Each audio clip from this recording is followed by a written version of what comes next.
20여 년 전입니다. 수원에 있는 합동신학대학원 대학교 총장을 역임하신 박영용 박사님이 캐나다 밴쿠버에 종종 오셨습니다. 당시 그때마다 제가 모셨던 미주한인예수교 장로회 총회장을 역임하신 천성덕 목사님과 함께 식사를 나누곤 했습니다. 당시 박영용 박사님은 은퇴를 앞두고 있었는데 조그만 수첩에다 우스운 이야기를 이렇게 적어와가지고는 식사 시간 때마다 이렇게 나누곤 하셨습니다. 학문의 조예가 깊고 연륜이 많으신 총장님이 제가 보기에는 별로 중요하지도 않아 보이는 그 우스갯소리를 이렇게 적어와가지고 이야기하는 것, 저로서는 상당히 좀 어색했습니다. 그런데 20여 년이 지나면서 저도 이제 환갑을 넘어가면서 이제 조금씩 이해가 됩니다. 학문적 깊이도 좋지만은 만나는 사람들 또 성도들에게 그들 좀 즐겁게 해주고 싶다는 것이었습니다. 그래서 저는 오늘 설교도 좀 재밌는 이야기로 시작하려고 합니다. 제가 어릴 적만 해도 동양 문화에서는 식사 시간에 말을 하지 않는 것이 예의라고 가르치곤 했습니다. 식사 시간에 손자가 말했습니다. 할아버지, 그렇죠, 할아버지가, 이 녀석아, 음식 먹을 때는 조용히 먹는 거야. 근데요, 할아버지, 이놈이 음식 먹을 때는 조용히 먹는 거래도. 자, 이렇게 꾸짖는 할아버지 앞에 손자가 주눅이 들어서 더 이상 말을 하지 못했습니다. 식사 후에 할아버지가 손자에게 물었습니다. 그래, 이제 말해봐라. 아까 할아버지에게 말하고자 한 것이 무엇이냐? 손자가 대답했습니다. 할아버지가 먹는 국에 파리가 빠졌는데 그걸 말하려고 했어요. 이 동양 문화, 서양 문화 각 장단점이 있겠지만은 더 중요한 것은 손자의 말도 귀담아 들을 줄 아는 것이 진짜 예의가 아닌가 생각을 합니다. 오늘 읽은 본문은 기쁜 소식을 전했던 나병 환자의 이야기입니다. 이스라엘 수도 사마리아가 아람 군대에 의하여 포위가 되었습니다.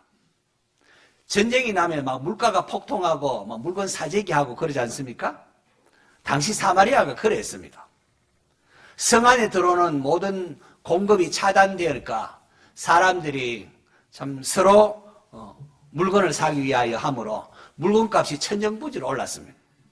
그리고 시간이 지남에 따라 물자가 점점 음식도 고갈이 되었습니다. 급기야 얼마나 나중에 배가 고팠던지 여인들 중에 어떤 사람은 자기 자녀를 삶아 먹는 일까지 벌어졌습니다. 여러분, 우리가 전쟁 없이 산다는 것, 또 먹을 수 있는 거 마음껏 먹을 수 있다는 거, 얼마나 복된 시대를 우리가 살아가고 있는지요. 사마리아 성 안의 백성들 이렇게 궁핍했다면은 성에서 누군가가 가져다 주는 그 음식으로 연명해야만 했던 성문 어귀에 있던 나병 환자들은 어땠겠습니까? 사회로 격리되어서 그저 성에서 누군가가 음식을 갖다 주어야만 먹고 살아갔었던 그런 나병 환자들, 궁핍하기가 이럴 데 없었습니다. 배고픔이 계속됐습니다. 굶주리다 못한 나병 환자들은 마침내 어떤 결단을 합니다. 4명의 나병 환자가 모여서 결단을 합니다. 우리가 맞아 죽을 각오로 성 안에 들어간다 한들 거기 성에 음식이 없을 것이다. 나병 환자는 사람들 앞에 나가면 안 되지 않습니까? 그러나 죽을 각오를 하고 배고프니까 성 안에 음식 모드로 찾아간들 성 안에 음식이 없을 것이고, 그것도 가만히 있어도 죽을 것이니까 이럴 바에 차라리 아람 군대에 가서 우리가 항복하자. 만약에 살려주면은 우리가 살 거고, 그렇게 아니면 여기서 죽거나 거기서 죽거나 마찬가지가 아니겠는가. 어차피 죽을 목숨 아람 군대 진영에 가서 구걸을 한번 해보자. 이런 심정으로 4명의 나병 환자가 아람 군대의 진영으로 들어갔습니다.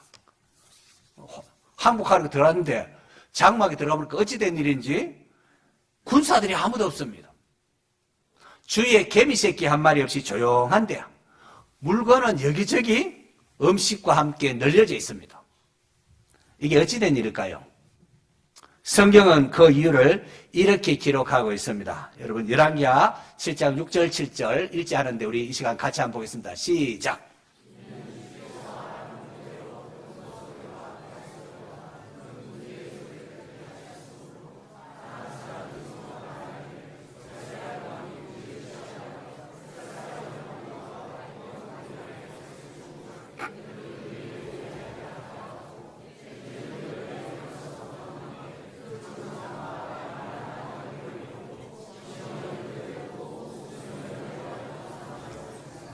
아멘. 주께서 여러분 하나님께서 행하신 놀라운 일을 보십시오. 이스라엘은 군사력으로 아람 군대와 싸워 이길 수는 없었습니다. 불가능한 일이었습니다. 인간적으로는 도저히 싸워 이길 수가 없는 상황입니다. 하지만 하나님은 전능하신 분이십니다. 하나님께서 진영에 있는 아람 군대 사람들에게 막 환청이 들리게 합니다. 이스라엘 왕이 이렇게 헷 사람의 왕들과 애굽 왕들이 용병을 이렇게 값을 주고 오라고 해서 지금 덜덜덜덜 하고 있는 이게 지금 그런 연합군들이 우리를 치료하는 모양이다. 이런 환청이 막 들리고 그러니까 두려움에 모든 걸 내팽개치고 마구 줄행랑을 친 겁니다. 이 친구가 하니까 나도 가고 하면서 모두가 도망쳐버리고 없습니다. 자, 그래서 굶주린 나병 환자가 와보니까 사람이 아무도 없어요. 그래, 2천마리 가서 보니까 음식도 있고 하니까 배고프니까 얼마나 허겁지겁 먹었겠습니까? 그렇게 먹고, 거기 있는 또 은검보아도 웬 떡이냐 하고는 또 갖다 숨겨놓고, 또 옆에 있는 게 와서 또 먹고 또 숨기고, 이렇게 한참을 하다가 그들이, 아이고, 우리가 이렇게 하면 안 된다. 서로 대화를 합니다. 우리가 이렇게 하면은 아니 되겠도다. 오늘은 아름다운 소식이 있는 날이거늘 우리가 침묵하고 있는구나. 만일 밝은 아침까지 기다리면은 벌이 우리에게 미칠 것이니 왕궁에 가서 이 소식을 전하자라고 했습니다. 얼마나 나병 환자들의 그 모습이 훌륭합니까? 그들은 성읍에 가서 누가 상대는 하겠습니까? 성읍 문지기에 보소서. 우리가 지금 아람 군대 진영에 가니까 군사들이 아무도 없고 음식도 많습니다. 가서 가져가면은 굶지 않을 수 있습니다. 라고 전했습니다. 그래서 그 소식이 왕궁에 전해지고 또 그 나병 환자의 말을 듣고 나가봤더니 정말로 사람이 없고 음식이만 있었습니다. 그렇게 해서 나병 환자들이 전한 이 기쁜 소식으로 인하여 굶주려 죽어갔던 백성들이 다 살았습니다. 음식값도 다시 원래대로 이렇게 되었습니다. 여러분, 나병 환자들 인간 대접을 받지 못하고 성읍에서 쫓겨나서 살아야만 했던 사람들입니다. 그동안 우리가 서로만 바라왔는데 사람들이 우리에게 뭘 잘해줬다고 이 사실을 굳이 알려준단 말인가? 만약에 나병 환자들이 그런 마음을 가지고는 이 소식을 전하지 않았다면 그 성 안에 있던 사람들은 어떻게 되었겠습니까? 음식물이 바로 앞에 있음에도 불구하고 많은 사람들이 계속해서 죽어갔을 것입니다. 여러분, 하나님께서 굶어 죽어가는 사마리아 도성 사람들을 살리기 위하여 사용하신 이 사람들 보십시오. 놀랍게도 그들은 참 병에 찌들어 자기 몸도 제대로 추스리지 못했던 나병 환자들이었습니다. 여러분, 성경은 이것을 통하여 오늘 우리에게 무엇을 말하고 있는 것일까요? 아람 장군 나만이 문둥병 들었을 때 그때도 보면은 이 나만이 나병 환자를 고치게 하는 이런 복음을 전한 것도 포로로 끌려온 이름도 밝히지 않는 무명의 어린 계집아이 아니었습니까? 하나님께서 이들을 사용하심을 통하여 오늘 우리에게 말씀하고 있습니다. 너희도 얼마든지 하나님께 쓰임받을 수 있다는 것을 우리에게 말씀하는 것 아닐까요? 꼭 부자가 되고 많이 배우고 높은 지위에 올라야만 하나님께 쓰임받는 것이 아닙니다. 내가 있는 그곳에서 내게 주어진 일, 내가 해야 할 일들, 그것을 충실히 할 때 하나님께서는 그것으로 인하여 영광을 받으시고 하나님 나라를 확장시킨다는 거죠. 학생은 자기 자리에서 열심히 공부하는 것, 주부는 자기 가정에서 또 돌봐야 될 가족을 잘 섬기고 돌보는 것, 직장인들은 자기의 자리에서 성실하게 일하고 정직하게 일하는 것, 이런 일들 하나하나가 하나님 나라를 세워나가는 겁니다. 최첨단 우주선이 발사되고 할 때는 어마어마한 기술력이 필요합니다. 이런 어마어마한 기술력이 있어야 하지만은 그러나 그 가운데 동력을 전달하는 톱니바퀴 하나라도 빠져버리고 하면은 그러면 우주선이 궤도를 이탈하거나 문제를 일으키고 마는 것입니다. 그러므로 우리 각자가 있는 그곳에서 내가 지금 해야 될 일이 무엇인가? 맡겨진 사명을 감당하는 것. 이게 귀하고 하나님께서는 귀하게 보십니다. 그래서 작은 것에 충성된 자는 큰 것에도 충성된다고 성경은 말하고 있습니다. 자, 하나님께서는 자기의 몸도 제대로 추스리기 어려워하는 이 나병 환자를 통하여 기쁜 소식을 전하게 하셨습니다. 그렇다면 오늘 우리들은 어떠냐 하는 거죠. 오늘 우리는 예수님 믿는 영생을 소유한 저와 여러분은 어떻게 해야 할까요? 창조주, 온 우주 만물을 만드신 창조주 하나님께서는 자기가 만든 세상을 사랑하사 자기를 반역한 죄인들이 회개하고 하나님께로 되돌리고자 자기의 독생자까지 내어주셨습니다. 하나님의 독생자이신 예수님이 사람이 되어 이 땅에 오셨고 우리의 죄를 대속하기 위하여 십자가에 피 흘려 죽어주셨습니다. 여러분, 이거 놀라운 일 아닙니까? 온 우주 만물을 지으신 창조주 하나님께서 자기의 형상대로 지은 이 인간이 배역하고 하나님이 떠났을 때 이들을 하나님께 되돌리기 위하여 독생자까지 내어주셨다는 것. 이거는 하나님께서 자기의 전부를 내어주심을 뜻하는 것입니다. 하나님은 이러한 하나님의 사랑을 깨닫고 우리가 자기 죄를 회개하고 예수님을 나의 구주로 영접할 때에 곧 그 이름을 믿는 자에게 구원의 은혜를 베풀어 주십니다. 지금 죽어도 천국으로 인도하십니다. 믿습니까? 아멘. 부활하신 예수님께서 제자들을 다시금 갈릴리로 소집하고는 땅끝까지 복음 전하라는 대위임 명령을 하셨습니다. 예수님을 믿는 성도라면 누구나 이 복음을 전하는 자가 되어야 합니다.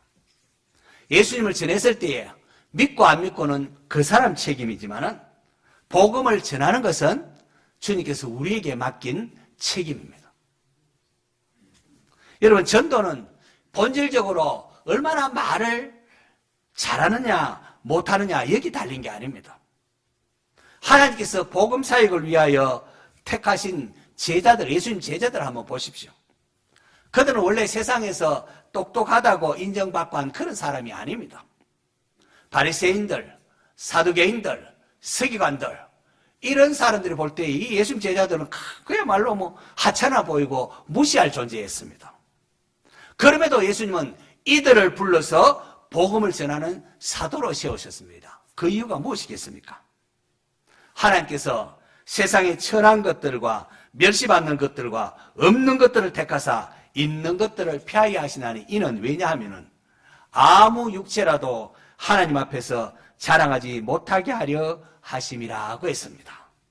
그러므로 얼마나 말을 잘하느냐 못하느냐 이게 중요한 것이 아니라 만민에게 복음을 전하라 하신 주님의 말씀에 순종하는가가 중요합니다.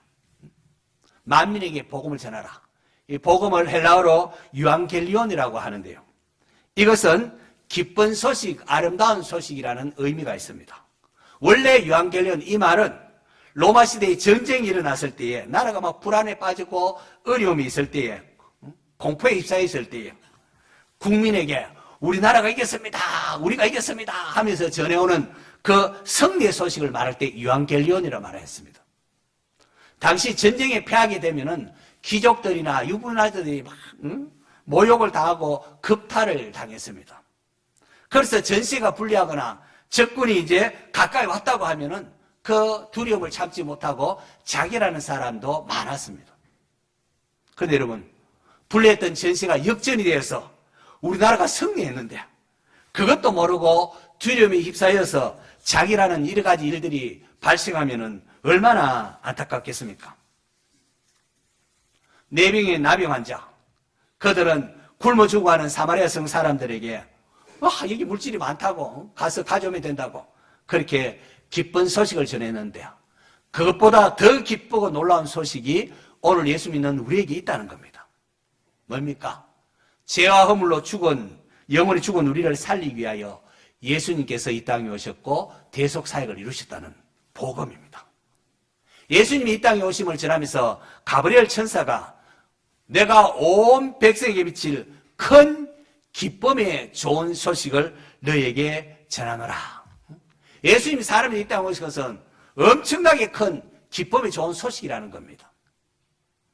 그리고 예수님이 이 땅에 오셔서 우리를 위한 대속사역을 이루셨고, 죄로 인하여 하나님의 영이 우리와 함께하지 못하고 하나님과의 관계가 완전히 단절되었는데요, 이제 예수님 대속으로 인하여 성령님이 우리의 심령에 거하게 된 것입니다.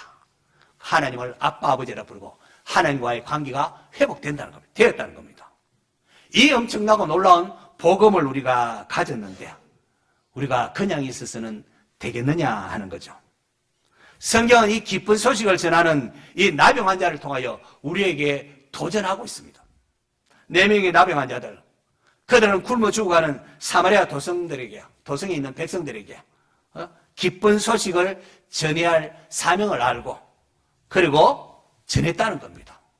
성읍 사람을 다 살릴 수 있는 음식이 여기 있는데 우리가 이 소식을 알리지 않는 것은 죄다라고 하면서 성에 달려가서 소식을 전했습니다. 이렇게 늦게 전하는 거 빨리 가야 된다 하면서 하루 지나지 않고 빨리 가야 된다면서 소식을 전했습니다. 육신의 생명을 위해서도 이렇게 했다면은 영원한 생명을 위해서 우리는 어떠해야 하겠습니까? 우리에게는 육신의 음식이 아니라, 육신의 죽음이 아니라 영원한 생명, 영원한 생명인 양식인 또한 복음이 우리에게 주어져 있습니다. 십자가상에서 내 죄를 대신 담당하시고 사망 구실을 깨고 부활하신 이 예수님을 전해야 하지 않겠습니까? 예수님을 믿으면 하나님의 자녀가 되고 우리 안에 성령님이 영원토록 함께한다는 사실 전해야 하지 않겠습니까? 사도 바울은 내가 복음을 전할지라도 자랑할 것이 없으면 내가 부득불할 일이며 만일 복음을 전하지 아니하면 내게 화가 있을 것이미로다. 내게 주어진 이 책임, 이걸 가졌는데 이걸 다른 사람 전하면 살 수 있는데 전하지 않으면 내게 화가 있을 것이로다 라고 했습니다. 우리 주위에, 우리 가족 중에, 우리 친척 중에 아직도 하나님을 알지 못하는 사람들이 많습니다. 가까이 있는 나로 하여금 만나게 하신 사람들, 그런 사람들 보면서 만일 복음을 전하지 않으면 내게 화가 있을 것이로다, 이런 그런 말을 우리가 해야 하지 않을까요? 지금 우리 교회는 5월 18일 날 샤르네 잔치를 준비하고 있습니다. 아직도 예수님을 알지 못하는 사람들, 믿지 않는 분들을 초대해서 복음을 듣도록 하는 행사입니다. 믿음은 들음에서 나고 들음은 그리스도의 말씀으로 말미암는다고 했습니다. 나가면 있고 안 나가면 없습니다. 여러분, 씨를 뿌릴 때에 씨를 뿌리다 보면, 이스라엘 백성들이 씨를 뿌리다 보면 들어는 길가에 떨어지기도 하고 들어는 돌짝이나 가시덤불에 떨어지기도 하고, 그러나 들어는 좋은 땅에 떨어집니다. 그러면은 30배, 60배, 100배의 결실이 맺힙니다. 원래 우리 교회의 표가 그래서 곱하기 100이라는 겁니다. 여러분, 욕심 채우라는 게 아니고 하나님 말씀에 순종했을 때에 100배의 열매를 거두게 하시는 이 하나님을 좀 경험하고 알고 그렇게 그 안에서 자유를 누리자는 겁니다. 순종하십시오. 그러면은 구원의 열매를 거두게 하시는 하나님을 알게 될 것입니다. 여러분, 사랑하면은 전도합니다. 사랑하는 자에게 주는 최고의 선물은 복음을 듣게 해주는 겁니다. 부모에게 하는 최고의 효도는 뭐 다른 물질도 좋지만 최고의 효도는 부모님에게 복음을 듣도록 해주는 거. 우리 자녀들에게도 복음을 듣도록 해주는 게 최고의 유산이요 최고의 선물입니다. 사랑하는 사람들에게 복음을 전하시기를 바랍니다. 눈물을 흘리며 씨를 뿌리는 자가 있을 때에 때가 되면은 기쁨으로 열매를 거두게 되는 것입니다.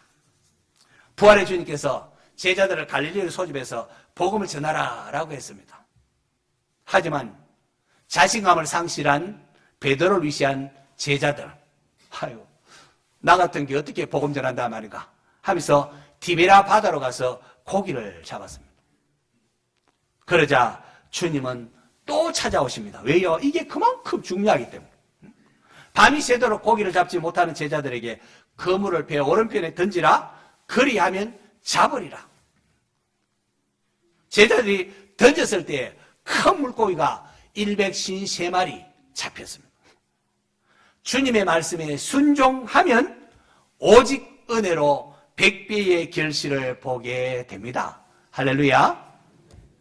이게 단지 물고기만 말하는 것이 아니라 선교적인 비전을 우리에게 주는 말씀들입니다. 오늘은 세 번째 전도할 대상자를 작정하는 시간을 가집니다. 공적으로는 주일에 마지막으로 이 시간, 예배 시간에 마지막으로 작정하는 시간입니다. 주님은 오늘도 우리에게 그물을 배 오른편에 던지라라고 합니다. 내 가까이 있는 사람, 내가 복음을 듣도록 초청해야 할 대상자를 찾아서 그물을 던지십시오. 함께 교회 가자고. 함께 우리 말씀을 한번 들어보자고. 초대교회 교인들 환난과 핍박 가운데 복음을 전했습니다. 그러다가 순교까지 하지 않습니까? 거기 비하면 지금 얼마나 좋은 기회에 살고 있습니까? 이런 기회가 있을 때, 자유롭게 복음 전할 수 있을 때에, 그럴 때에 우리가 순종할 수 있기를 바랍니다. 내가 조리 있게 말을 잘못하고 좀 뜨듬뜨듬거리며 초대해도 성령님이 역사하시면은 구원의 문이 열립니다. 우리가 순종하면은 나머지는 누가 하시죠? 하나님이 하십니다. 거두게 하시는 분은 하나님이십니다. 이후에 이 나병 환자가 왕으로부터 표창장을 받거나 특별한 대접을 받았는지에 대해서는 우리가 알 수가 없습니다. 사람들은 그들을 기억하지 아니하고 감사치 않는다 할지라도 하나님께서는 이 나병 환자를 통해 사마리아 성이 구원함을 받았다는 것을 성경에 이렇게 기록하게 했습니다. 하나님은 잊지 않고 있음을 우리에게 말하는 것 아니겠습니까? 이사야 선지자는 좋은 소식을 전하는 자들이 그 산을 넘는 발이 어찌 그리 아름다운고라고 했습니다. 나병 환자들 사람 보기에는 추하고 더러울지 몰라도 하나님 보시기에는 어찌 그리 아름다운고라고 하십니다. 우리가 복음 전할 때에 사람들은 뭐 때로 무시하거나 그렇게 할지 몰라도 하나님께서는 아름답도다 좋은 소식을 전하는 자들의 발이여라고 하십니다. 사람들은 복음을 전해준 여러분을 잊어버리거나 감사하지 아니한다 할지라도 하나님은 결코 잊지 아니하십니다. 너희들이 복음 전함으로 내가 그 자체로 내가 영광을 받았다 하면서 상을 주십니다. 이 땅이 아니면은 장차 하늘나라에서도 우리가 행한 것과는 비교도 할 수 없는 놀라운 상으로 갚아주십니다. 하나님께서 이 시간 여러분에게 복음의 감격과 기쁨을 발견하게 하시고 나아가서 이 기쁜 소식을 여러분의 가족들과 이웃들에게 전하는 복된 성도들 되시기를 축원합니다.